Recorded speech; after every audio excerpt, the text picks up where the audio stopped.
ကမ္မထာအထုတော်မဆိုရင်လည်းကမ္မထာအထုတဲ့နိပညာကိုရှုစွာသိရမယ်မသိမဲ့နဲ့ရန်ဆန်လို့တလွယ်တွေကုန်ဖြစ်ကုန်နော်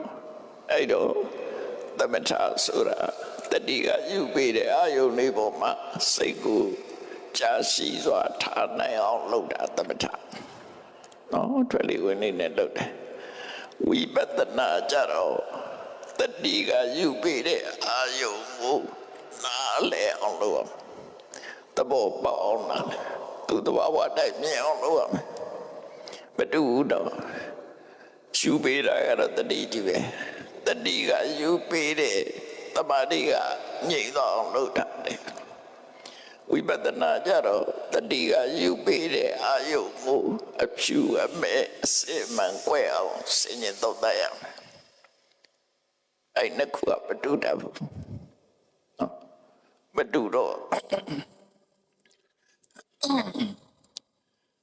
ကိုလို့တာသမထလားဝိပဿနာလားအရင်ကွဲအောင်လုပ်ကိုလို့ချင်တာသမထလားဝိပဿနာလားသမထရောစိတ်ငြိမ်အောင်မရှိမယ်နော်ဝိပဿနာကြတော့ကိလေသာတွေကိုဖယ်ရှားတယ်သမထကဖယ်ရှားရင်ခိတ္တခဏဖယ်ရှားတယ်ဝိပဿနာကြတော့ထာဝရဖယ်ရှားဘာလို့ဆိုရင်သမထကသမာဓိဝိပဿနာကပညာလုံးနဲ့သမာဓိလုံးမတူအဲ့ဒါကွဲဖို့လို့တယ်ဘုန်းကြီးတို့ငယ်တော့တရားထုတ်တော့သမထနဲ့ဝိပဿနာမကွဲခဲ့ဘူးမှန်တယ်ပြောရမယ်ဆိုရင်စာရဲတော့သိတယ်လေသမထဝိပဿနာတကယ်နဲ့တွေ့လို့တဲ့အခါကျတော့သမထနဲ့ဝိပဿနာမကွဲတော့နော်ကွဲအောင်လုပ်တယ်ကိုလို့တာသမထလားဝိပဿနာလားရောထွေးနေတတ်တယ်အဲ့ဒါကြောင့်မို့သမထလုပ်မယ်ဆိုရင်တတိယူပေးတဲ့အာယုံကိုစိတ်ငြိမ်အောင်မဲ့ကြိုးစားတောင်းတွေမြောက်တွေမတွေ့နဲ့တခုတည်းပေါ်မှာစိတ်ကိုထားဧကကတာ one pointedness point တခုတည်းမှာစိတ်ကိုငြိမ်အောင်နေအဲ့ဒါသမထဝိပဿနာကြတော့အဲ့ဒါတော့မဟုတ်ဘူးတတိကယူပေးတဲ့အာယုံရဲ့သဘောတဘာဝကိုသိရှိနားလည်အောင်စဉ်းစားလိသိလိမစဉ်းစားရပြအောင်တချို့ကမ္မဋ္ဌာန်းဆရာတွေကဟောတယ်ကမ္မဋ္ဌာန်းနဲ့မတွေးနဲ့တဲ့မတွေးနဲ့ဆိုတာဘာကိုလဲ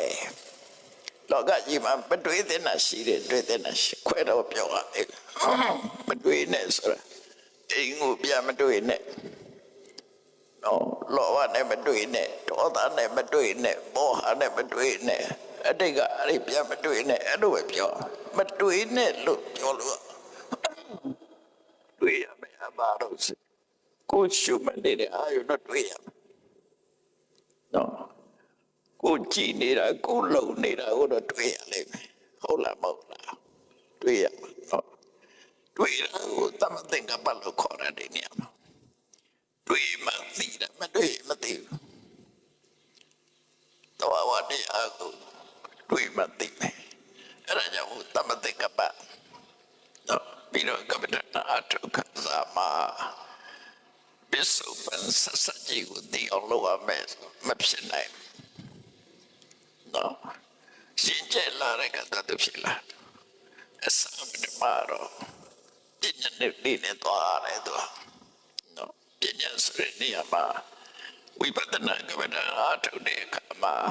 ကိုယူလိုက်တဲ့အာယုန်ဒီသဘာဝအာယုန်ဖြစ်ရမယ်တတ္တဝါဆိုတဲ့အမြင်နဲ့မကြည့်နဲ့တော့နော်ရှုပ်ဆိုတဲ့သဘောတရားနန်းဆိုတဲ့သဘောတရားရှုတော့ငါပဲကြည့်တော့အဲ့ဒီမဲ့သဘာဝတရားတတ်တဲ့အနေနဲ့မြင်အောင်လုပ်မယ်အဲ့ဒါကြပါညာအမြင်ဖြစ်ပါအဲ့တော့အခုသမထတော့လို့တတ်ကြပါလိမ့်မယ်ဝိပဿနာအကြောင်းလေးကိုနည်းနည်းပြောမယ်နော်အဲ့စာရည်လေးကိုထားတာကို